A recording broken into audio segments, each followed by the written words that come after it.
Hello, welcome, नमस्ते, स्वागत है आप सभी लोगों का आपके अपने यूट्यूब चैनल नारायण कॉर्नर में। मैं नारायण आपका स्वागत करता हूं और आशा करता हूं कि आप सभी लोग स्वस्थ और सुरक्षित होंगे। देखिए, जब हम लोन लेते हैं या किसी भी तरीके की फाइनेंस इंडस्ट्री से कोई आप प्रोडक्ट बोरो करते हैं, जैसे क्रेडिट कार्ड हो गया, जैसे लोन हो गया, या किसी भी तरीके की ऐसी फाइनेंशियल एक्टिविटी जिसमें आप इन्वॉल्व होते हैं बैंक या एनबीएफसी के साथ, तो आपको एक निश्चित समय के अंतराल पे उसकी रिपेमेंट करनी होती है, जिसको कि ईएमआई कहा जाता है, यानी इक्विटेड मंथली इंस्टॉलमेंट। एक निश्चित समय अवधि के लिए जब आप कोई लोन लेते हैं या कोई भी फाइनेंशियल प्रोडक्ट बोरो करते हैं, तो उसको महीनों में बांट दिया जाता है विद इंटरेस्ट, और उसको पर मंथ आपने रीपे करना होता है, जिसको हम ईएमआई कहते हैं। अब अगर ये ईएमआई आप ब्रेक करते हैं, नहीं दे पाते हैं, तो क्या क्या प्रावधान है, बैंक के पास क्या क्या शक्तियां हैं, आपके पास क्या क्या अधिकार हैं, इसके बारे में बहुत सारी वीडियोस हैं, बहुत सारी जानकारी है। ये तथ्य मैंने अभी तक कवर नहीं किया था, जिसको कि आज की हम इस वीडियो में कवर करेंगे। Before moving ahead, if you like the content, please like the video, subscribe the channel and press the bell icon so you get the all video on time. तो चलते हैं अपनी स्लाइड पे और जानकारी एकत्रित करते हैं कि अगर आपने लोन लिया है इक्विटेड मंथली इंस्टॉलमेंट यानी कि ईएमआई पे, अगर आपने कोई भी कमर्शियल प्रोडक्ट आपने या फाइनेंस का कोई भी प्रोडक्ट आपने बोरो किया है और ईएमआई अगर आप दे रहे हैं, तो उसको अगर ब्रेक होती है या बाउंस होती है, तो क्या क्या तरीके बैंक के पास हैं और क्या क्या ऑप्शन आपके पास है। जी, तो स्वागत है आप सभी लोगों का स्लाइड पे। तो टाइप्स ऑफ लोन में आपको यहाँ पे मिलता है personal loan, business loan, gold loan, mortgage loan, KCC यानी कि किसान credit card, normal credit card और कंज्यूमर ड्यूरेबल लोन, जो कि हम फोन, फर्नीचर या किसी भी इस तरीके की आइटम को जब परचेज करते हैं तो हम लेते हैं। यहाँ पे जो कार लोन है वो भी एक काइंड ऑफ कार लोन जो है वो मॉर्गेज लोन, क्योंकि उसमें हाइपोथिकेशन होती है, उसमें क्रिएशन ऑफ हाइपोथिकेशन है, तो वो मॉर्गेज लोन में ही मैंने उसमें इंक्लूड कर दिया है।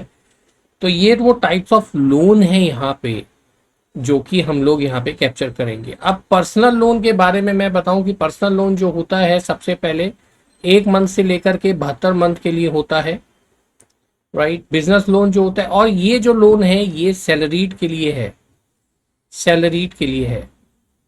और जो बिजनेस लोन है वो जाहिर बात है कि 1 महीने से लेकर के वो भी 72 महीने के लिए ही होता है, यानी कि 7 साल के लिए होता है। एंड दिस इज SENP यानी कि सेल्फ एम्प्लॉयड नॉन प्रोफेशनल्स, और SEP यानी कि सेल्फ एम्प्लॉयड प्रोफेशनल्स, इनके लिए होता है। गोल्ड लोन जो है वो टू ऑल क्लाइंट्स है, टू ऑल क्लाइंट्स, यानी कि इसे कोई भी ले सकता है। मॉर्गेज लोन जो है इसके लिए आपके पास प्रॉपर्टी होनी चाहिए, सिर्फ प्रॉपर्टी ओनर्स ही ले सकते हैं इसको। ऑल क्लाइंट्स है, इसमें कोई स्पेसिफिकेशन नहीं है। किसान क्रेडिट कार्ड जो है वो एग्रीकल्चर से रिलेटेड है, तो फार्मर्स के लिए है, जो फार्मर्स होते हैं हमारे, ये उनके लिए है। Credit card to all clients है, और कंज्यूमर ड्यूरेबल लोन भी हमारा टू ऑल क्लाइंट्स है, कोई भी ले सकता है। अब जब यहाँ पे कोई भी ले सकता है ये सारे लोन, तो जाहिर सी बात है जब ईएमआई बाउंस होती है तो इन्हीं जो लोगों के साथ या जो लोन क्लासिफिकेशन है उसी के हिसाब से यहाँ पे हम लोग कलेक्शन का फीडबैक लेते हैं। अब यहाँ पे कलेक्शन किस तरीके से की जाती है, क्लासिफिकेशन ऑफ लोन तो हो गया कि पर्सनल लोन है 1 से 72 महीने के लिए, 7 साल के लिए है। गोल्ड लोन है, मॉर्गेज लोन है। अच्छा, गोल्ड लोन जो है ये 3 मंथ से लेकर के और 12 महीने के लिए होता है, और उसके बाद इसमें प्लेज क्रिएट होती है, इसमें हाइपोथिकेशन नहीं, इसमें प्लेज क्रिएट की जाती है।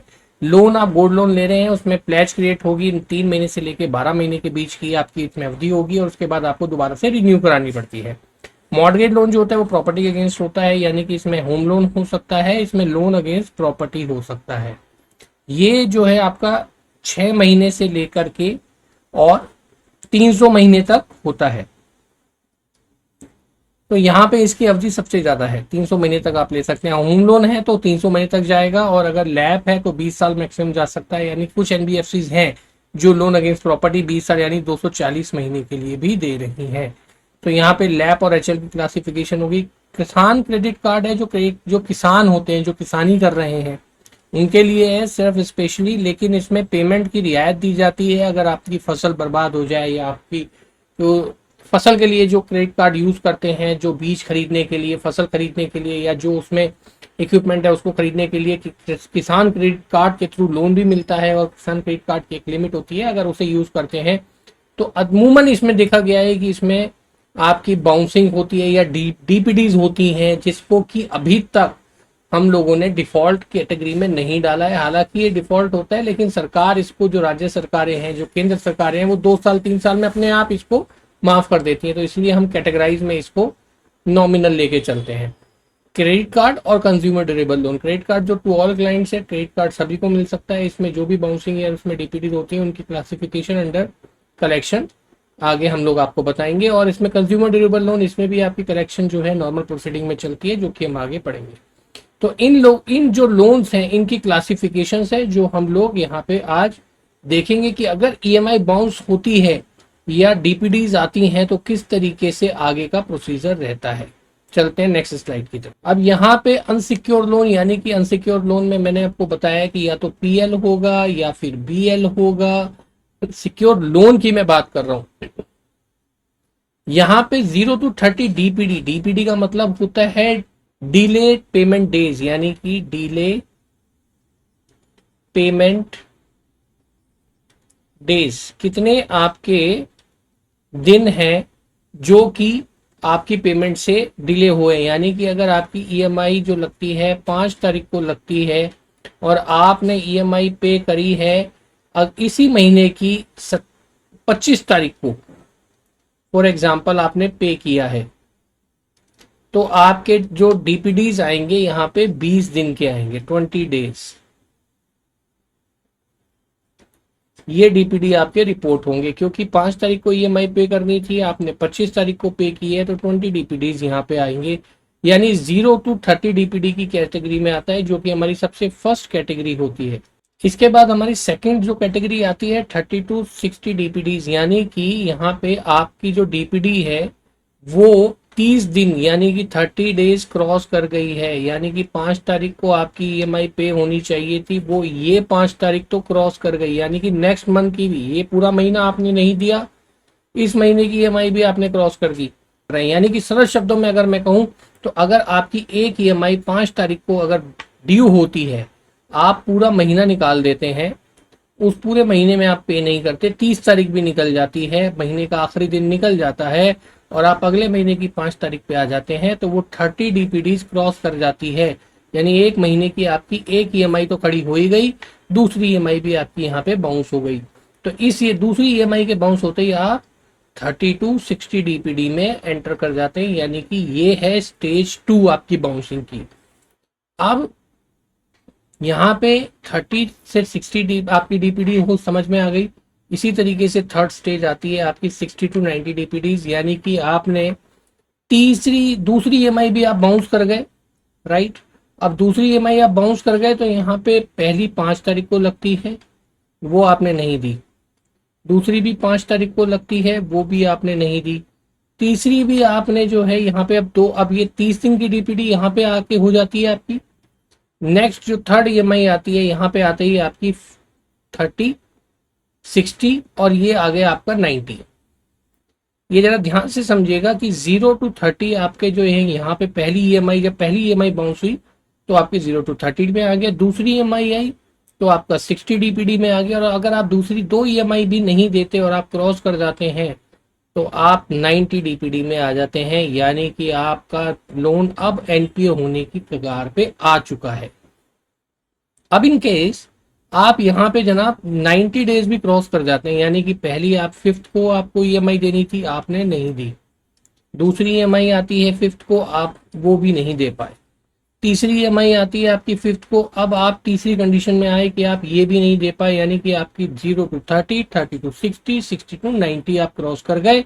अब यहाँ पे चौथे महीने की ईएमआई आने के पहले कलेक्शन आपके दरवाजे पे आ चुका होता है। कलेक्शन तो खैर यहीं पे ही आ चुका होता है पहली ईएमआई बाउंस होते ही, लेकिन यहाँ पे बैंक्स के जो सेल्स वाले होते हैं वो भी आपके पास आते हैं, है ना, यहाँ पे कलेक्शन वाले भी आपके पास आते हैं, यहाँ पे फोन्स आने शुरू हो जाते हैं आपके पास कि भाई आपका ईएमआई बाउंस हो गया, आप कब दे रहे हैं, ये सब चीज़ें शुरू हो जाती हैं। इसके बाद बकेट 2, यहाँ पे ये बकेट 2 दूसरी ईएमआई बाउंस होने के बाद यहाँ पे B2 आ जाता है, यानी बकेट 2। यहाँ पे कलेक्शन भी आ जाता है आपके पास, कलेक्शन के यहाँ पे एजेंसीज की एक्टिव हो जाती हैं, फोन कॉल्स एक्टिव हो जाती हैं, सिबिल रिपोर्ट हो जाता है आपका, सिबिल यहाँ पे आपका बैड डेप्ट में रिपोर्ट होता है। और जब आप यहाँ पे तीसरी ईएमआई जब आप ये भी क्रॉस कर जाते हैं 1 2 3, तो चौथी ईएमआई अगर आप आ रहे हैं यहाँ पे 90 डेज की डीपीडी पे आप आ चुके हैं, यानी कि अब आप यहाँ पे एनपीए घोषित करिए जा चुके हैं, यानी कि नॉन परफॉर्मिंग एसेट हैं आप बैंक के लिए। अब यहाँ पे जो है आपका अगर मोर देन 90 डेज की डीपीडी है तो बैंक यहाँ पे रिकवरी के ऑप्शन शुरू करता है। देखिए यहाँ पे जो पहली कंडीशन आपकी यहाँ पे आती है, ये मैं क्लासिफिकेशन करता हूँ आपको। यहाँ पे 3 कैटेगरी है। कैटेगरी 1 जहाँ पे आपका 30 से 0 to 30 डीपीडी आती है। पहली ईएमआई बाउंस हुई, आप भाई दूसरी ईएमआई बाउंस होने से पहले अगर आप ईएमआई दे देते हो आप बाहर निकल जाओगे, ठीक है कोई बात नहीं। लेकिन कंटिन्यूसली अगर आप 5 तारीख की ईएमआई बाउंस हुई, 1 महीने की, अगले महीने की भी 5 तारीख की बाउंस हुई, यहाँ पे कलेक्शन एक्टिव हो जाती है, घर पे आते हैं, फोन्स आते हैं आपके पास, और उसके बाद जब आप 90 डेज की डीपीडी पे चले जाते हैं, यानी कि आपकी तीसरी ईएमआई भी बाउंस हो जाती है, तो बैंक एनपीए आपको कंसिडर करना शुरू कर देता है। और एनपीए के बाद उसके बाद आपके बहुत सारे ऑप्शन खुल जाते हैं बैंक के पास कि वो अपना लोन रिकवर कैसे करेगा, लीगल वे से, इलीगल वे से नहीं। अब ये लीगल वे क्या है ये भी मैं आपको, अब यहाँ पे जैसे ही आप 90 डेज क्रॉस कर जाते हैं, सबसे पहला स्टेप होता है बैंक या एनबीएफसी जो भी आपसे जिससे भी लोन लिया है नोटिस इशू करते हैं। देखिए एक चीज समझिए कि जितने भी अनसिक्योर्ड लोन है, उस अनसिक्योर्ड लोन में आपके कोई भी प्रॉपर्टी मॉर्गेज नहीं हुई जैसे कि नॉर्मल में होती है, यहाँ पे कोई प्रॉपर्टी नहीं है, उनके पास सिर्फ आपके डॉक्यूमेंट्स हैं, और उसी डॉक्यूमेंट के बेस पे उन्होंने आपको लोन दिया है, राइट। तो अब यहाँ पे बैंक क्या कहता है कि मेरे पास तो सिर्फ डॉक्यूमेंट्स हैं, मैंने उस पर आपको लोन दे दिया, अब मेरे पास लोन नहीं आ रहा। अब क्या करना चाहिए, सबसे पहले एक नोटिस इशू किया जाता है, वो मेल पे भी आता है आपकी, अगर आप मेल यूज करते हैं, प्लस आपके एड्रेस पे भी एक नोटिस भेजा जाता है कि जनाब आपने ईएमआई नहीं दी है, कृपया करके आप इस तारीख तक इतनी ईएमआई है इंटरेस्ट सहित आप इसको जमा करें, नहीं तो आगे की आपकी कार्रवाई जो है वो की जाएगी, जो कि आपको नहीं करनी चाहिए। आपने ये जो नोटिस आया है आपने इसको भी इग्नोर कर दिया।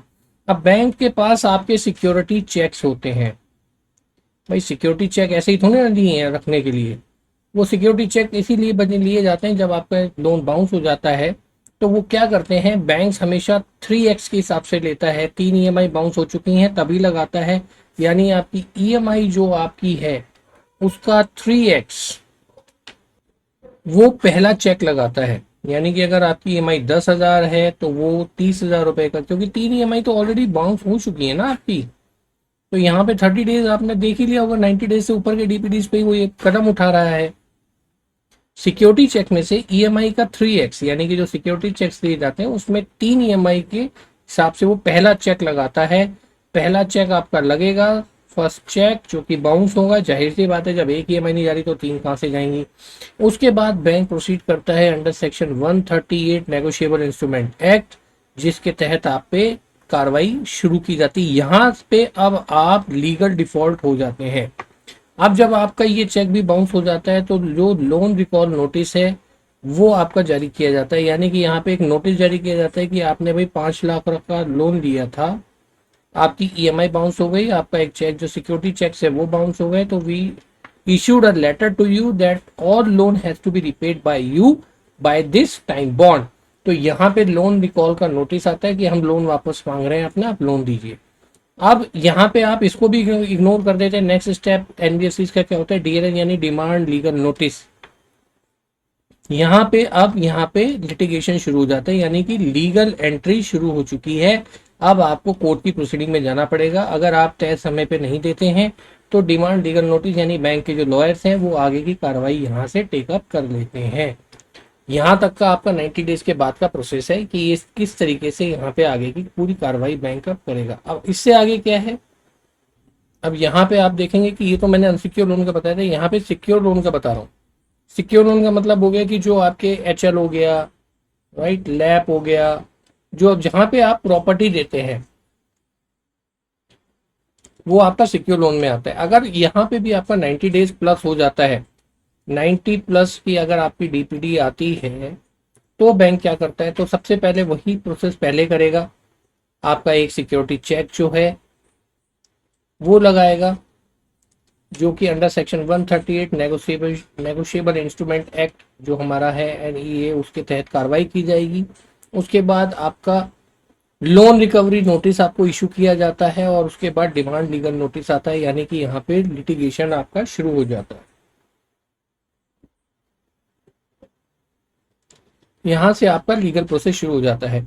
अब यहाँ पे बैंक के पास अधिकार है कि आपका लिटिगेशन में चला गया है, एक लीगल नोटिस आपके पास आ गया है, तो वो क्या करते हैं, एसपीएन यानी सिंबॉलिक पोजीशन नोटिस आपके पास देते हैं। ये क्या होता है? सिंबॉलिक पोजीशन नोटिस का मतलब हो गया, बैंक एक आपके दरवाजे पे नोटिस, जिसका शीर्षक होता है नोटिस फ्रॉम फलाना फलाना बैंक, वो आपके दरवाजे पे आएगा और एक लेटर आपके दरवाजे पे चिपका के चला जाएगा, जिसमें ये लिखा होगा कि ये प्रॉपर्टी फला बैंक के पास मॉर्गेज है, इस नाम से है, इतना लोन लिया था और ये प्रॉपर्टी डिफॉल्ट में है, इसलिए इसको ना तो खरीदा जा सकता ना बेचा जा सकता। यदि कोई ऐसा करता है तो वह कानूनी प्रक्रिया में गुनाहगार माना जाएगा। यानी कि ये सिंबॉलिक पोजीशन नोटिस होता है कि ये बैंक की प्रॉपर्टी है जो कि अंडर प्रोसेस ऑफ पोजीशन कह सकते हैं या आर्बिट्रेशन कह सकते हैं। उसके तहत जो कानूनी कार्रवाई में एक सरल शब्दों में कहा जाए, उसके अंतर्गत ये प्रॉपर्टी आ चुकी है, तो इसको ना तो कोई खरीदे ना कोई बेचे। अगर कोई ऐसा करता है तो वो कानूनी रूप से दंड का भागी होगा। तो ये लेटर आपके दरवाजे पे चिपकाया जाएगा, बैंक चिपकाता है प्लस इसकी फोटो ले लेता है कि हाँ जी देखो हमने फोटो बना ली, वीडियो भी बनाते हैं कि हमने चिपका दिया। अगर आप इसको हटा भी देंगे तो भी कोई फायदा नहीं होगा, क्योंकि ये सिंबॉलिक नोटिस चिपकाया जा चुका है। इसके बाद सरफेसी एक्ट आपके ऊपर लागू कर दिया जाता है। सरफेसी एक्ट क्या है? सरफेसी एक्ट 2002 में आया था, security and reconstruction of financial asset and enforcement of security interest act. देखिए यहाँ पे बैंक को कुछ चीजें दी गई हैं और कुछ ग्राहकों को चीजें दी गई हैं। पहले क्या होता था कि जब रिकवरी होती थी, पोजीशन लिया जाता था, आप सुनते होंगे कि किसी की गाड़ी उठा के ले गए, किसी की प्रॉपर्टी पे गुंडे बेच के कब्जा कर लिया। अब वो चीजें नहीं होती। सरफेसी एक्ट का मतलब ही यही था कि ना तो भाई लोन लेने वाले को कोई प्रॉब्लम हो, ना ही लोन देने वाले को कोई प्रॉब्लम हो। सर्कमस्टेंसेस ऐसे आ जाते हैं जहां पे आप लोन को नहीं दे पाते। ये एक नॉर्मल बिहेवियर भी हो सकता है। जरूरी नहीं कि कोई अपनी प्रॉपर्टी के अगेंस्ट लोन ले रहा है तो वो डिफॉल्ट करने के मूड में ही बैठा होगा। प्रॉपर्टी है, लोन से ज्यादा महंगी होगी, जाहिर सी बात है। जो लोन है वो आपकी प्रॉपर्टी की मार्केट वैल्यू से कम पे ही मिलता है। अब यहाँ पे सरफेसी एक्ट क्या करता है कि सरफेसी एक्ट बैंक और क्लाइंट दोनों को एक राइट देता है कि आपकी प्रॉपर्टी पे कोई तब तक कब्जा नहीं करेगा जब तक कि कोर्ट ऑफ ऑर्डर ना आ जाए, जब तक कि लीगल प्रोसीडिंग जो है आपकी ना हो जाए। ठीक है, तो यहाँ पे सरफेसी एक्ट कहता है, लेकिन सरफेसी एक्ट में भी कुछ दांव पेच है, क्योंकि ये 20 लाख से ऊपर के केसेस पे ही अवेलेबल है। अब 20 लाख से नीचे के केसेस पे सरफेसी एक्ट क्यों नहीं है, ये मैं आपको अलग से बताऊंगा, क्योंकि ये विषय लीगल का है और इसमें अलग से एक वीडियो बताऊंगा। लेकिन फिलहाल ये है कि 20 लाख से ऊपर के लोन पे ही सरफेसी एक्ट लागू होता है। ये बात आप जरूर ध्यान कर लें। अगर कोई कहता है कि आपका लोन 5 लाख का है, सरफेसी एक्ट में आपके ऊपर कार्रवाई की जा रही है, बिल्कुल गलत है।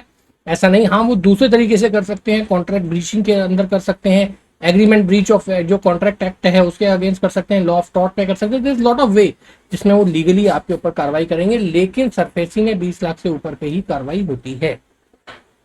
अब यहाँ पे आर्बिट्रेशन एक्ट इशू हो जाता है। आर्बिट्रेशन का मतलब हो गया कि यहाँ पे जो बैंक है, इसको हटा देते हैं। अब यहाँ पे जो आर्बिट्रेशन है उसमें एक और चीज ऐड हो जाती है कि कोर्ट जो है यहाँ पे एक मीडिएटर को नियुक्त कर देती है। मीडिएटर कौन होता है? कोर्ट का ही थ्रू होता है। आर्बिट्रेशन के जो होता है, आर्बिट्रेटर के पास कोर्ट जितनी ही पावर्स होती हैं जो ट्रिब्यूनल होता है। अब मीडिएटर जो है वो आपके बैंक दोनों पक्षों, वो न्यूट्रल है, वो बैंक की भी सुनेगा और वो क्लाइंट की भी सुनेगा। इन दोनों को इसको अपने अपने पक्ष देने होते हैं। जो मीडिएटर है, जो आर्बिट्रेटर है, इसके तहत अगर कोई अपॉइंट करती है आर्बिट्रेटर, तो वो एक मध्यस्थ होता है जो कि न्यूट्रल होता है, जो बैंक का भी पक्ष सुनेगा और क्लाइंट का भी सुनेगा। अब इसके बाद वो ये कोई बीच की स्थिति निकाल सकता है कि भाई आप इतना टाइम दे दीजिए क्लाइंट को। बैंक को कहता है कि आप क्लाइंट को टाइम दे दीजिए ताकि अपना रिपेमेंट कर सके। क्लाइंट को कहते हैं कि भाई आप एक काम करिए, आप इतने पैसे इतने इधर दे दीजिए क्योंकि इनका भी नुकसान हो रहा है। या फिर अगर कोई रास्ता नहीं निकलता तो फिर प्रॉपर्टी को लिक्विडेट कर दिया जाता है, यानी कि सेल ऑफ, यानी कि ऑक्शन। ऑक्शन कर दिया जाता है। ये कोर्ट के थ्रू होता है। इसमें आप देखते हैं कि कई बार ऐसा होता है बैंक अपनी तरफ से निकाल देता है, थ्रू आर्बिट्रेशन के थ्रू जा रही है तो कोर्ट में नोटिस आता है, राइट। तो यहाँ पे आर्बिट्रेशन के थ्रू एक मीडिएटर अपॉइंट किया जाता है जो बैंक की भी सुनता है, क्लाइंट की भी सुनता है। अगर दोनों में कोई निष्पक्ष नहीं निकल पा रहा, निष्कर्ष नहीं आ पा रहा, तो वो उसको प्रॉपर्टी को सोल्ड आउट कर देता है। बैंक के जो चार्जेस हैं सोल्ड करने के बाद उसको दे देता है। अगर कुछ पैसा बचता है तो वो क्लाइंट के पास वापस दे देता है। और ये चीजें वो फिर बाद में एंड में सारा प्रोसेस कोर्ट को अपडेट कर देता है। तो ये हो गया आपका आर्बिट्रेशन एक्ट में।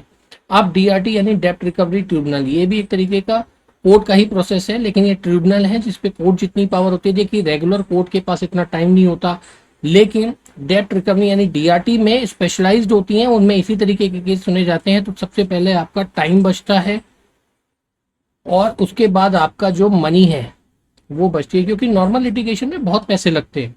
लेकिन डीआरटी में अगर जाता है, डेप्ट रिकवरी ट्रिब्यूनल में जाता है, तो वहां पे एक स्पेशल जज होते हैं, मजिस्ट्रेट होते हैं, जिनकी अलग पावर्स होती है। वो स्पेशलाइज इसी चीज को देखते हैं, जिसमें पैनल होता है जो उस स्पेशलाइजेशन ऑफ इंडस्ट्री और उस तरीके के जो मुकदमे हैं उनको सुनता है। तो डीआरटी में जब लोन ये आपका जाता है तो डीआरटी स्पेशल फैसला जब सुनाती है तो वो भी आपका कोर्ट के ऑर्डर के थ्रू ही होता है, लेकिन इसमें प्रोसेसिंग थोड़ा सा फास्ट हो जाती है। प्रोसेसिंग फास्ट होती है और यहाँ पे जो है मनी सेविंग होता है, यानी कि आपका इतना पैसा नहीं लगता जितना कि नॉर्मल कोर्ट की प्रोसीडिंग में लगना चाहिए या जो लगता है। तो डीआरटी जो ट्रिब्यूनल जितने भी हैं वो बहुत स्पेशलाइज होते हैं, टाइम और मनी दोनों को सेव करते हैं। तो आखिरी तरीका ये है। लेकिन मैं आपको एक चीज बताता हूँ कि जब लोन जब बाउंस होता है, जब आपकी ईएमआई बाउंस होती है, तो देखिए सिर्फ आपका ही नुकसान नहीं होता, बैंक का भी नुकसान होता है। तो यहाँ पे सबसे पहले तो कोशिश ये करनी चाहिए कि आप अपनी ईएमआई को सर्विस करते रहें टाइमली। दूसरा ये कि अगर इवन कोई बाउंस हो जाती है ईएमआई, तो आप बैंक से तुरंत संपर्क करें, कांटेक्ट करें, पत्राचार करें, लिखित में करें, वार्तालाप ना करें। अगर करते हैं तो रिकॉर्डिंग के थ्रू करें, ताकि आपके पास प्रूफ हो कि आपने अपनी तरफ से कॉन्शियस क्लियर रखा और बैंक को बताया कि मेरी ईएमआई बाउंस हो गई है। और जब आप ऐसा करते हैं तो कोर्ट ऑफ कंटेस्ट में ये देखा जाता है कि आपकी नीयत कैसी है। देखिए अगर आपकी ईएमआई किसी वाजिब वजह से बाउंस हुई है तो ना तो बैंक चाहेगा, ना ही कोर्ट चाहेगी कि आपकी प्रॉपर्टी लिटिगेशन में आए या फिर आपके ऊपर कोई ऐसा केस किया जाए। तो आप अपना पक्ष क्लियर रखिए, कोशिश करिए कि आपकी ईएमआई टाइमली सर्व हो। अगर अनफॉर्चुनेट नहीं हो पाती है तो प्लीज इस पूरे प्रोसेस को इग्नोर मत करें, बल्कि खुद बैंक के पास जाएं, अपनी इंटेंशन क्लियर करें और अपनी परिस्थिति समझाएं, जिससे आपकी परिस्थिति को वैलिडेट किया जा सके। तो ये थी वो सारी जानकारियां जो इस वीडियो में मैंने आपसे शेयर करी कि किस तरीके से हम लोग अगर ईएमआई पे हमने कोई भी प्रोडक्ट बोरो किया है बैंक एनबीएफसी से, किसी भी फाइनेंशियल इंस्टीट्यूशन से, और अगर हम ईएमआई पे अगर कुछ ब्रेक होती है, डीपीडीज होती हैं या ईएमआई नहीं दे पाते, तो क्या क्या होता है और क्या चरणबद्ध तरीके से बैंक और एनबीएफसी प्रक्रिया को आगे बढ़ाते हैं। इसमें आपके भी कुछ अधिकार हैं। देखिए, बैंक अगर आपका कोई भी लोन देता है या आप बैंक से कोई भी लोन लेते हैं या बैंक आपकी प्रॉपर्टी को मॉर्गेज करता है, कोई हाइपोथिकेशन करता है, कोई चार्ज क्रिएट करता है, तो वो इस मकसद से नहीं करता कि हाँ ये प्रोडक्ट मेरे पास, ये मैंने गिरवी रख लिया, ये मैंने प्रॉपर्टी रख ली, अब लोन आए ना आए मैं तो ये बेच के अपना प्रॉफिट जो है वो कवर कर सकता हूं। अगर आपका सिविल खराब होता है तो बैंक का भी एनपीए रेशो बढ़ता है, यानी नॉन प्रॉफिटेबल एसेट जो होती है, जो एनपीए इनका परसेंटेज होता है, हर बैंक एनबीएफसी को मेंटेन करना पड़ता है, वो भी हर्ट होता है। तो यहाँ बात दोनों तरह से है। अगर आप ईएमआई देने में सक्षम हैं या आप दे सकते हैं तो जरूर दीजिए, उसको बाउंस मत करिए। और अपने सिबिल को हेल्दी रखने के लिए आप एक दिन पहले अपने अकाउंट में पैसा फ्लोट करके रखिए। क्रेडिट कार्ड में जो मिनिमम पेमेंट होती है वो 1 महीने से ज्यादा कैरी नहीं करें। यानी कि अगर आपका क्रेडिट कार्ड 1 लाख रुपए का है और आप मिनिमम पेमेंट 5,000 रुपए की आती है, जो भी अमाउंट आता है, सिर्फ 1 महीना अगर मुश्किल में है या कोई दिक्कत है तो सिर्फ 1 महीना आप करिए। अदरवाइज क्रेडिट कार्ड में मिनिमम पेमेंट से आप 500 रुपए ज्यादा जरूर करिए। बहुत सारे लोग ये सोचते हैं कि क्रेडिट कार्ड में मिनिमम पेमेंट कर दी जो भी आई है दैट इट्स कि हमारा तो सब बढ़िया चल रहा है। जी नहीं, वो एक नेगेटिव इंपैक्ट है आपकी रिपेमेंट कैपेबिलिटी पे। क्रेडिट कार्ड का मेन मकसद था कि जब भी क्रेडिट कार्ड से आप कुछ स्वैप करते हैं तो 45 दिन के अंदर आप वो पूरा लौटा दें। और इन केस अगर आप नहीं कर पाते तो बैंक उस पर 36%, 38%, 42% जैसा जो भी होता है वो इंटरेस्ट चार्ज करता है। मिनिमम से मिनिमम 28% का रेट होता है क्रेडिट कार्ड में जो इंटरेस्ट चार्ज किया जाता है, और मैक्सिमम 42% तक जाता है अगर आप डिफॉल्ट करते हैं। अदरवाइज ऑन एन एवरेज 36% के आसपास या 32% के आसपास इंटरेस्ट होता है। आप सोचिए, आप एक ऐसा लोन ले रहे हैं या आपने एक ऐसा लोन लिया हुआ है जिसपे आप 32%, 36% पे इंटरेस्ट दे रहे हैं और वो चलता जा रहा है। इससे आपके भी नुकसान होगा, आपके पैसा भी व्यर्थ जा रहा है और आपकी क्रेडिट हिस्ट्री भी हट होती है। अगर आप मिनिमम पेमेंट 1 महीने से ज्यादा कंटिन्यू आप देते आ रहे हैं, 3 महीने दे दी, 4 महीने दे दी, आपका सिबिल धीरे धीरे धीरे कम होने लगेगा। हमेशा एक दिन पहले ईएमआई का पैसा फ्लोट करके रखें और क्रेडिट कार्ड में हमेशा मिनिमम बैलेंस से ज्यादा ही पैसे आप पे करें, चाहे 500 रुपए एक्स्ट्रा पे करें, बट मिनिमम पेमेंट 1 महीना कर सकते हैं, 2 महीने मत करिए, 3 महीने मत करिए, इससे आपका सिबिल खराब होने लगता है। आशा करता हूं ये जानकारी आपको पसंद आई होगी, अच्छी लगी होगी। प्लीज वीडियो को लाइक कर दीजिए, चैनल पे नए हैं सब्सक्राइब कर लीजिए और बेल आइकन को दबाना मत भूलिए, जिससे आपको इसी तरीके की ज्ञानवर्धक वीडियो समय पे मिलती रहे। अगले वीडियो में जल्द मैं उपस्थित होऊंगा एक नए तथ्य, एक नए विश्लेषण के साथ। तब तक अपना ख्याल रखिए, सुरक्षित रहिए। जय हिंद।